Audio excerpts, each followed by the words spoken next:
नमस्कार विद्यार्थी मित्रों, गुड मॉर्निंग। केम छो? मजामा? ધોરણ 12 સાયન્સ ભૌતિક વિજ્ઞાન પ્રકરણ નંબર 13 ન્યુક્લિયસનો આજે 22મો લેક્ચર એટલે કે આ ચેપ્ટરનો આપણો છેલ્લો લેક્ચર, જેની અંદર આપણે સ્વાધ્યાયના છેલ્લા 2 દાખલાઓ અને થોડા એવા MCQ ની ચર્ચા કરવાના છીએ। તો ચાલો વિદ્યાર્થી મિત્રો, આજે આપણે MCQ અને સ્વાધ્યાયના 2 દાખલાઓ જોવાના છે। તો ચાલો જે લાસ્ટ 2 સ્વાધ્યાયના દાખલાઓ છે એની પહેલા ચર્ચા કરી લઈ, પછી થોડા એવા MCQ આપણે જોશું। ચાલો, કાલે આપણે સ્વાધ્યાયના 19મા દાખલા સુધી ચર્ચા કરેલી છે। હવે લાસ્ટ 2 દાખલા આપણે જોવાના છે અને 22મા દાખલાથી છે એ 30% કોર્સમાંથી નીકળી ગયા છે, એટલે આપણે એની ચર્ચા કરવાના નથી। ચાલો, એની જગ્યાએ આપણે શું કરશું તો કે MCQ જોઈ તો વધારે સારું રહેશે। ચાલો, સ્વાધ્યાયનો 20મો દાખલો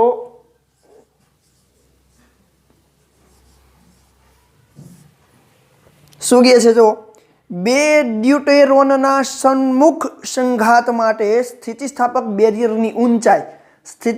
બેરિયરની ઊંચાઈનો મીનિંગ શું થશે તો કે અહીંયા સ્થિતિસ્થાપક બેરિયરની ઊંચાઈ એટલે 2 ડ્યુટેરોન એકબીજાને સહેજ સ્પર્શે।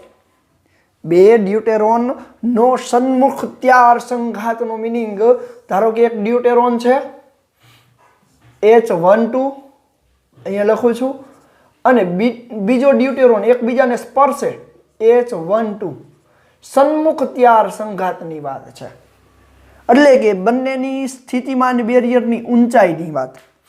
તો સન્મુખ ત્યાર સંઘાત એટલે કે એકબીજાને સહેજ સ્પર્શે, આ રીતે બંને એકબીજાને સ્પર્શે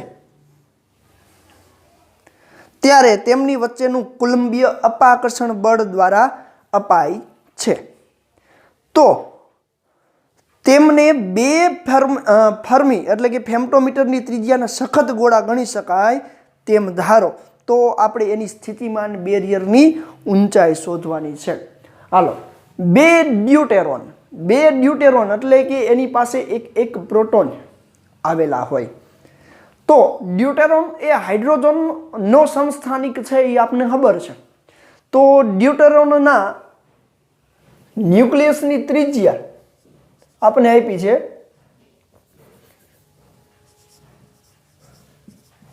ડ્યુટેરોનના ન્યુક્લિયસની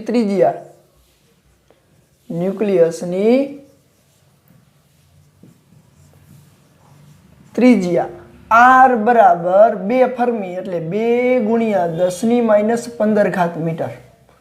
પણ જ્યારે 2 ડ્યુટેરોન એકબીજા સાથે આમ સ્પર્શે ત્યારે તેમના કેન્દ્રો વચ્ચેનું અંતર આટલું થાય, R × R + R જેટલું થાય। તો અહીં લખીએ કે જ્યારે 2 ડ્યુટેરોન એકબીજાને સ્પર્શે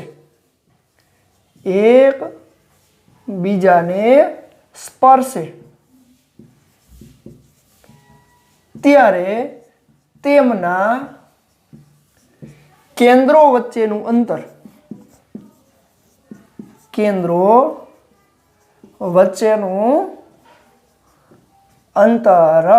જેને હું R વડે દર્શાવું તો કેટલું થાય? આનાથી ડબલ થઈ જાય, 2R જેટલું, કારણ કે કેન્દ્ર વચ્ચેનું અંતર એટલે એકનું R ત્રિજ્યા અને બીજું R ત્રિજ્યા, R + R એટલે 2R, એટલે કે 4 × 10⁻15 મીટર।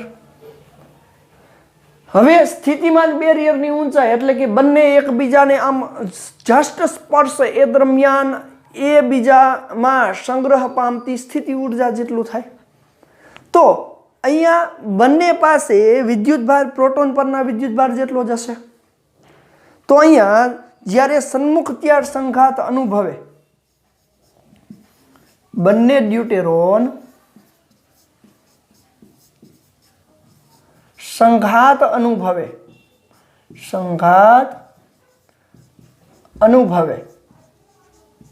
ત્યારે તેમની સ્થિતિ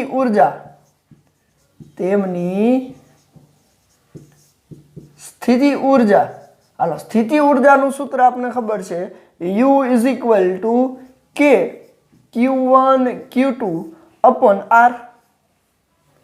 પણ આ જે સ્થિતિ ઉર્જામાં Q1 Q2 છે એ બંને ડ્યુટેરોનના જ વિદ્યુત ભાર છે એટલે હું આમ લખી શકું કે Q² અપોન R, જ્યાં Q બરાબર ડ્યુટેરોન પરનો વિદ્યુત ભાર એટલે કે પ્રોટોનનો વિદ્યુત ભાર 1.67 ગુણ્યા 10 ની માઇનસ 19 ઘાત, 1.67 ગુણ્યા 10 ની માઇનસ 19 ઘાત કુલમ.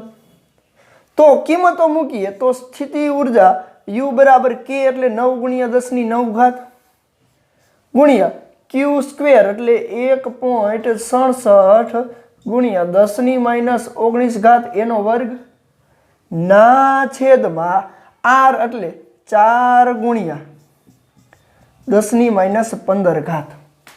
ચાલો કેલ્ક્યુલેટ કરીએ. 9 ગુણ્યા 1.67 ગુણ્યા 1.67 ભાગ્યા 4 6.275 ગુણ્યા 19 દુ 38 અને પ્લસ એટલે કે 38 માઇનસ છે એમાંથી માઇનસ 9 જાય અને 15 ઉપર જશે પણ ઈ પ્લસ થઈ જશે એટલે માઇનસ એટલે કે પ્લસ 10 ની 14 ઘાત વધશે. આ આપણને મળે છે જૂલમાં.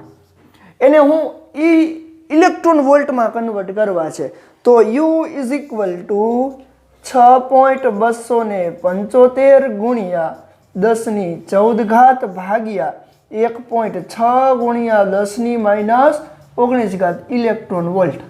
તો 6.275 ને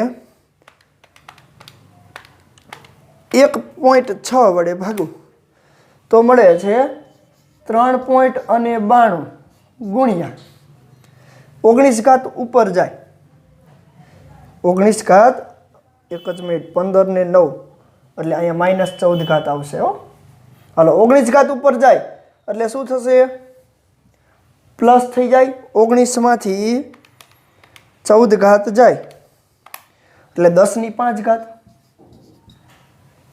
હાલો 3 ઘાત કરવી છે તો આમ કરી આ ઇલેક્ટ્રોન વોલ્ટમાં મળે 3 ઘાત કન્વર્ટ કરું તો આ બંનેને આમ જવા દો તો 392 કિલો ઇલેક્ટ્રોન વોલ્ટ. હવે આ જે મળે છે ને આ જે આપણને મૂલ્ય મળે છે ને બંને ડ્યુટેરોનનું મળે છે તો એક ડ્યુટેરોનનું સ્થિતિમાન બેરિયર કેટલું થાય ભાંગ્યા 2 જેટલું. તો આથી અહીંયા લખું છું આથી ડ્યુટેરોનની સ્થિતિમાન બેરિયરની ઊંચાઈ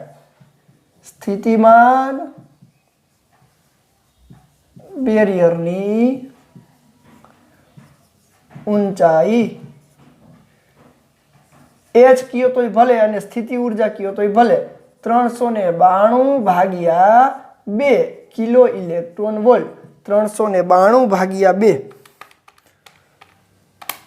near equal to 196 kilo electron volt. તો આ છે સ્થિતિમાન બેરિયરની ઊંચાઈ. એકદમ સરળ દાખલો છે, ખાલી સમજવાની જરૂર છે કે એની સ્થિતિ ઉર્જા એ જ એની સ્થિતિમાન બેરિયરની ઊંચાઈ એટલે કે બંને ડ્યુટેરોન વચ્ચે લાગતા કુલંબીય અપાકર્ષણ બળનું મૂલ્ય. અને વોલ્ટેજમાં કન્વર્ટ કરો તો ઈ વડે ભાગી નાખો એટલે આપણે વોલ્ટેજ મળી જાય. રેડી? એટલે સરળ છે. તો આ છે સ્વાધ્યાયનો 20મો દાખલો. ચાલો જોઈ લેજો, સ્ક્રીનશોટ પાડી લેજો.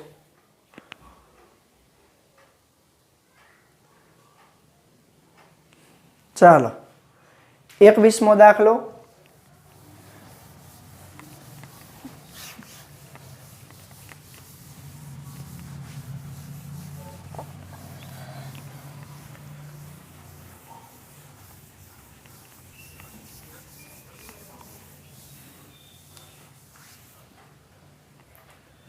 સ્વાધ્યાયનો 21મો દાખલો શું કહે છે જોવો.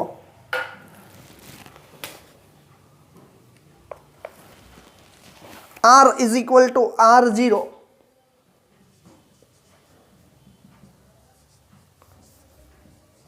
R is equal to R0 a raise to 1/3 સમીકરણ આપને ખબર છે જે તારવેલું છે સંબંધ જ્યાં R0 એ અચળાંક છે અને એ આપેલ ન્યુક્લિયરનો પરમાણુ દળાંક આપને ખબર છે ન્યુક્લિયસનું દળાંક છે એના પરથી ન્યુક્લિયર દ્રવ્યની ઘનતા લગભગ અચળ હોય એવું સાબિત કરો એટલે કે એ પર આધારિત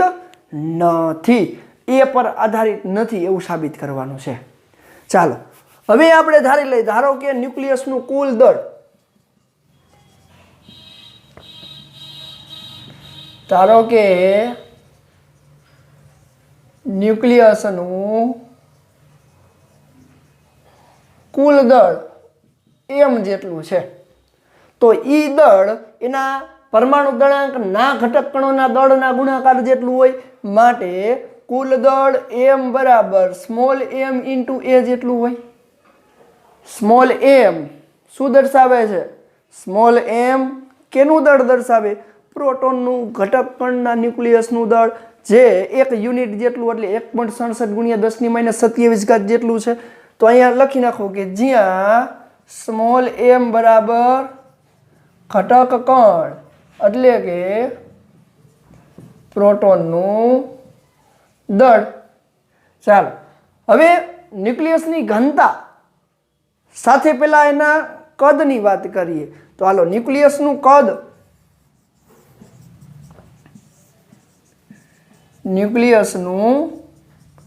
કદ હાલો કદ v બરાબર 4/3 પાઈ r નો ઘન થાય r ની જગ્યાએ આ મૂકું માટે v is equal to 4/3 pi r0 a raise to 1/3 એનો ઘન r ની જગ્યાએ મૂક્યું માટે v is equal to 4/3 pi r0 નો ઘન a ની 1/3 એનો ઘન એટલે a થાય હાલો જ્યાં r0 બરાબર 1.2 ગુણ્યા 10⁻15 મીટર અથવા તો 1.2 ફર્મી છે જે આપણને ખબર છે તો આથી ન્યુક્લિયસની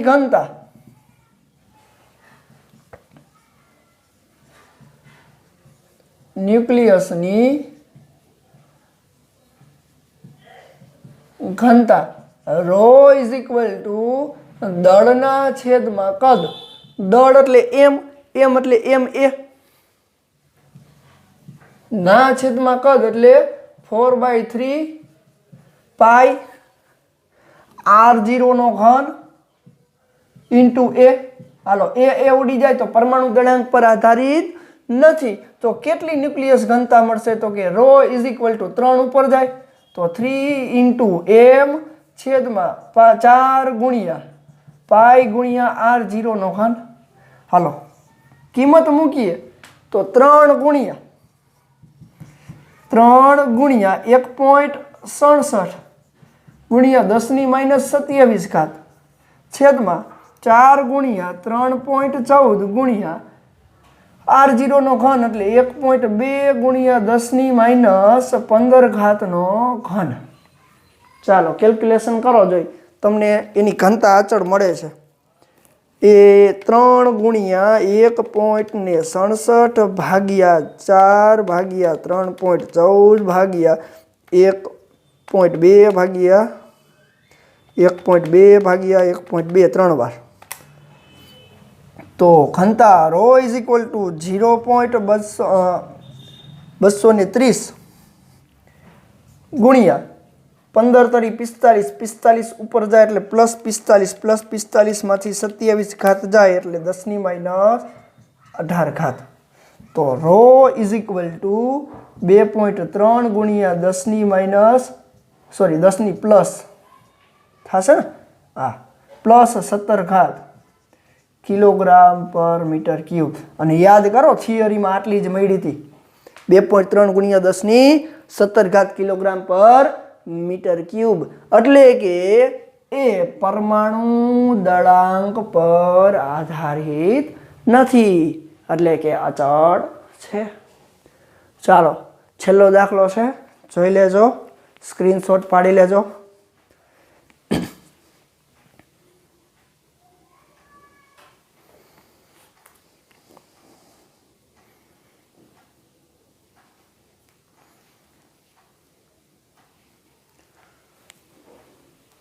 ચાલો હવે આપણે થોડા MCQ ની ચર્ચા કરવી છે.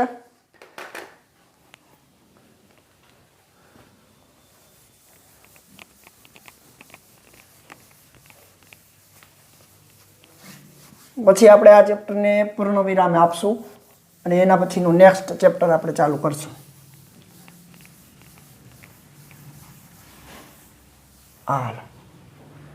MCQ multiple choice questions. ચાલો MCQ ની આપણે ચર્ચા કરવી છે. પહેલો જ MCQ છે, 2 પ્રોટોન અને 3 ન્યુટ્રોન, 2 પ્રોટોન અને 3 ન્યુટ્રોન ધરાવતું ન્યુક્લિયસ નીચેનામાંથી કયું છે? આપને ઓપ્શન આપ્યો છે એ લિથિયમ 5, ઓપ્શન છે બી હિલિયમ 25, ઓપ્શન છે સી બોરોન 510 અને ઓપ્શન છે ડી હિલિયમ 2-3. તો સીધો જ આપણને એવું થાય કે 2 પ્રોટોન અને 3 ન્યુટ્રોન ધરાવતું ન્યુક્લિયસ, તો સીધો જવાબ આપણે ડી ઉપર જાય, પણ ખરેખર ખોટું પડે. કારણ કે આ ઉપરની સંખ્યા એ પરમાણુ દળાંકની સંખ્યા છે. તો ચાલો પરમાણુ ક્રમાંકની સંખ્યા Z બરાબર 2 પ્રોટોન, ન્યુટ્રોનની સંખ્યા n બરાબર 3 હોય તો પરમાણુ દળાંક શું હોવો જોઈએ? પરમાણુ દળાંક શું હોવો જોઈએ? તો કે જોવો જોઈએ 3 + 2 5 થવું જોઈએ ને. એટલે કે આપને ખબર છે પરમાણુ દળાંક A બરાબર Z + n, અથવા તો આપણને ખબર છે કે પરમાણુ ક્રમાંક માટે ન્યુટ્રોનની સંખ્યા શું હોવી જોઈએ? n બરાબર A - Z. A એટલે અહીંયા 5 - 2 કરું ત્યારે 3 મળે. તો ન્યુટ્રોનની સંખ્યા 3 કેમાંથી મળશે? હાલો આમાંથી ન મળી શકે. 5 - 3 થાય તો 2 મળે, 5 - 2 થાય તો 3 મળે. તો આપણો જવાબ આ સાચો થાય. રેડી? ખાસ જોજો. આવા MCQ ની અંદર જ આપણે થાપ ખાઈ જાય ઉતાવળની અંદર. તો હિલિયમ 25 આપણો જવાબ થશે. હાલો, આઇસોટોનમાં ખાલી જગ્યા રાશિ સમાન હોય છે. આઇસોટોનમાં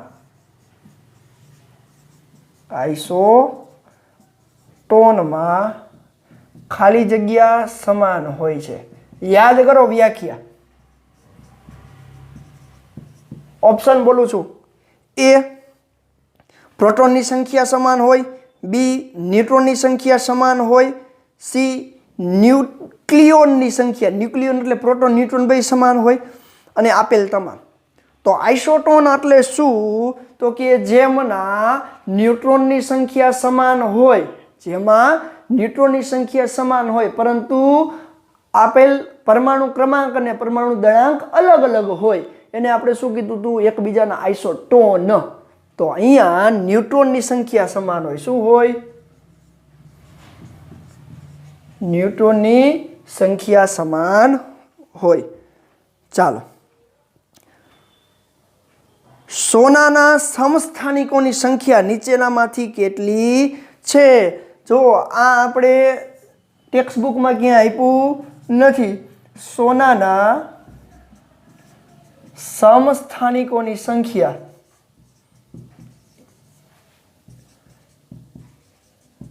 કેટલી હોય?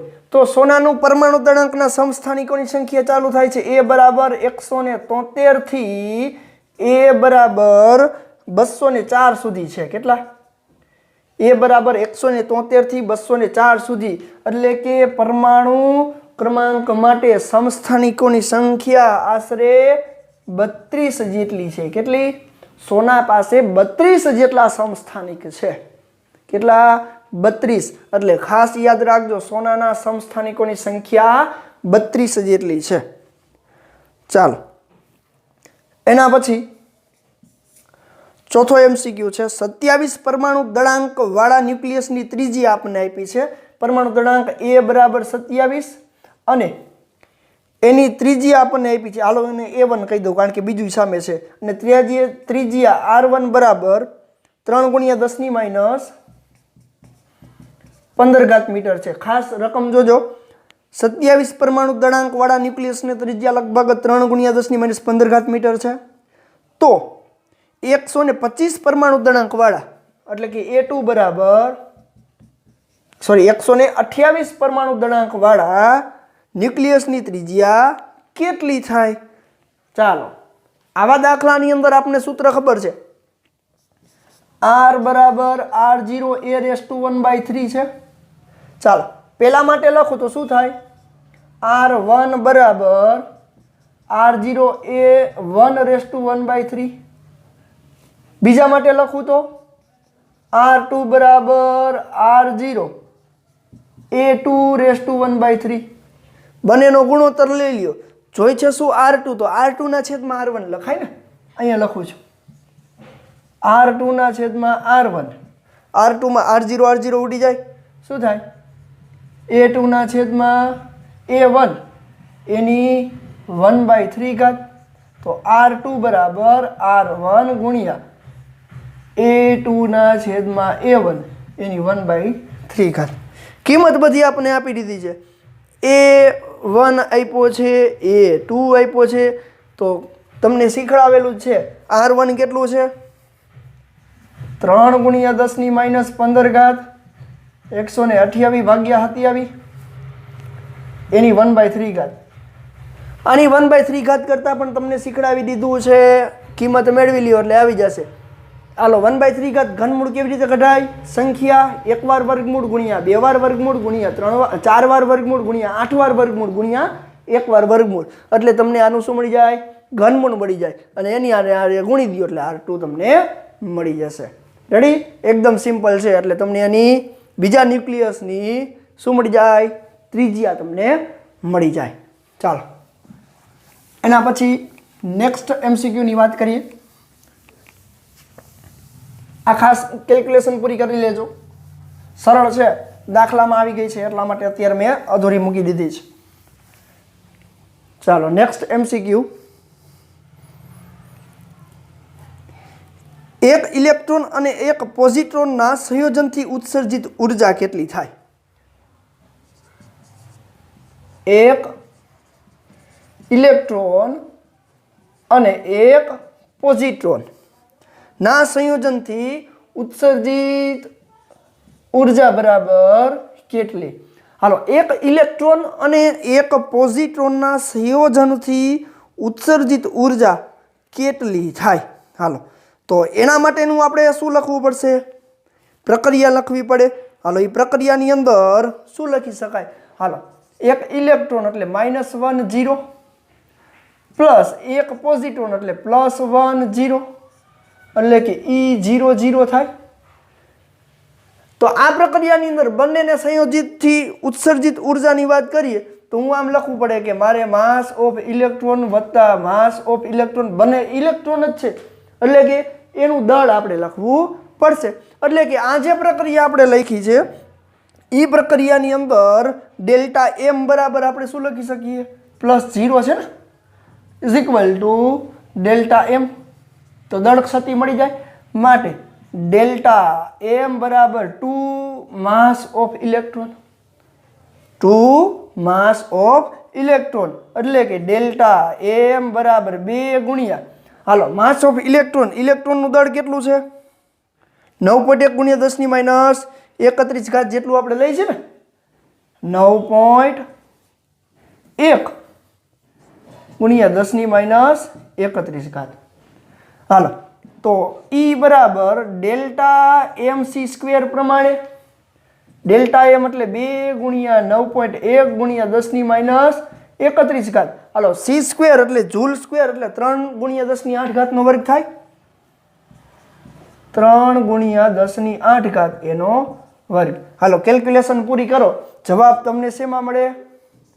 જૂલમાં. અને ઓપ્શનમાં આપણે જૂલમાં જવાબ આપ્યો છે એટલે આપણે એને મિલિયન ઇલેક્ટ્રોન વોલ્ટમાં કે ઇલેક્ટ્રોન વોલ્ટમાં કન્વર્ટ કરવાની જરૂર નથી. એટલા જ માટે જોવો જો અહીંયા મેં ઇલેક્ટ્રોનનું દળ કયું મૂક્યું? કિલોગ્રામમાં. નહીંતર હું કયું મૂકે? 0.000548 યુનિટ વાળું મૂકે. પછી એને c² ની જગ્યાએ 931.5 વડે ગુણી નાખે તો મને સીધું મિલિયન ઇલેક્ટ્રોન વોલ્ટમાં જવાબ મળે. શેમાં મળે? મિલિયન ઇલેક્ટ્રોન વોલ્ટમાં. પણ આપને ઓપ્શનમાં જૂલમાં જવાબ આપ્યો તો મિલિયન ઇલેક્ટ્રોન વોલ્ટમાં વેળવીને જૂલમાં કન્વર્ટ કરવું એના કરતાં સીધો કિલોગ્રામ વાળો જ આન્સર મૂકો. હાલો આટલી ગણતરી કરી અહીંયા જે જવાબ મળશે એ જૂલમાં મળશે. હાલો આ પૂરું કરજો. હાલો એના પછી નેક્સ્ટ MCQ.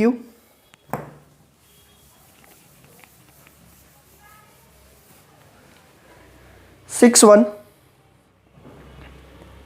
હાલો ન્યુક્લિયોન દીઠ બંધન ઉર્જા વિરુદ્ધ પરમાણુ દળાંકના આલેખમાં ન્યુક્લિયોન દીઠ બંધન ઉર્જા વિરુદ્ધ પરમાણુ દળાંકના આલેખમાં ખાલી જગ્યા ન્યુક્લિયસ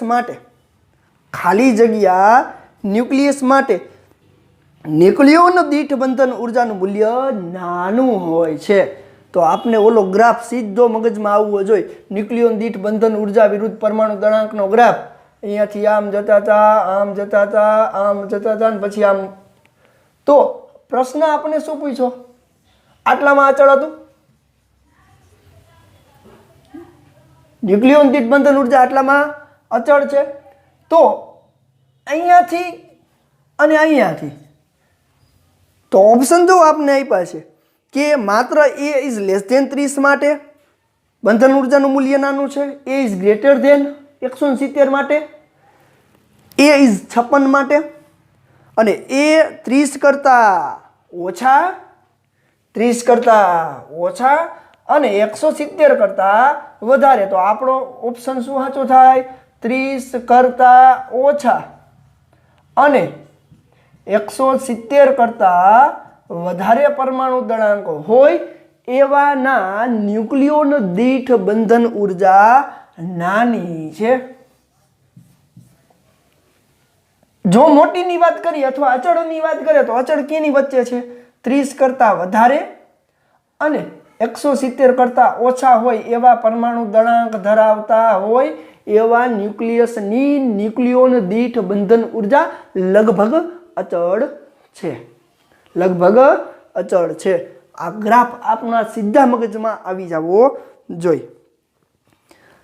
ચાલો એક MCQ આપણે એવો આપ્યો છે 7મો કે જેમાં આપણે એવું કીધું છે કે dN/dt એટલે સમયની સાપેક્ષે વિભંજન દર ટેન્સ ટુ અવિભંજિત ન્યુક્લિયસનો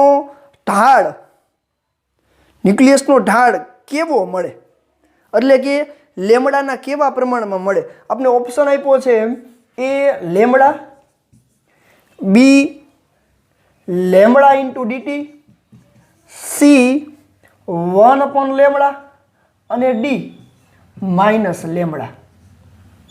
હવે જો આનો જવાબ તમારે મેળવવો હોય ને તો તમારે શું કરવું પડે? તો કે dN/dt is equal to minus lambda into L છે ને સૂત્ર. dN/dt is equal to minus lambda into N. તો કોના સમપ્રમાણમાં હોય?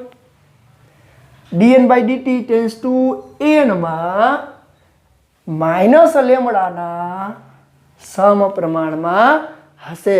કેવા પ્રકારનું સૂત્ર છે એના ઉપર આધાર રાખે. આપણે આ સૂત્રનો અત્યારે ઉપયોગ કર્યો. એટલે કે minus dN is equal to dN/dt કે જેની અંદર ઈ માઇનસ લેમડાનો એનો ઢાળ કેવો મળશે? ઋણમાં લેમડા એટલે ક્ષય નિયતાંક, એટલે કે ઋણ ક્ષય નિયતાંક, ઋણ નિશાની અવિભંજિત ન્યુક્લિયસમાં થતા ઘટાડાની નિશાની દર્શાવે છે. તો ચાલો જોઈ લેજો આ MCQ.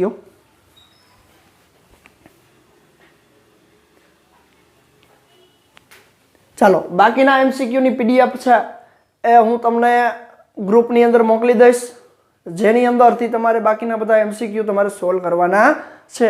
તો ચાલો આટલા MCQ જોઈ લેજો. બીજા MCQ હું ગ્રુપમાં તમને મોકલી આપીશ. ચાલો જોઈ લેજો.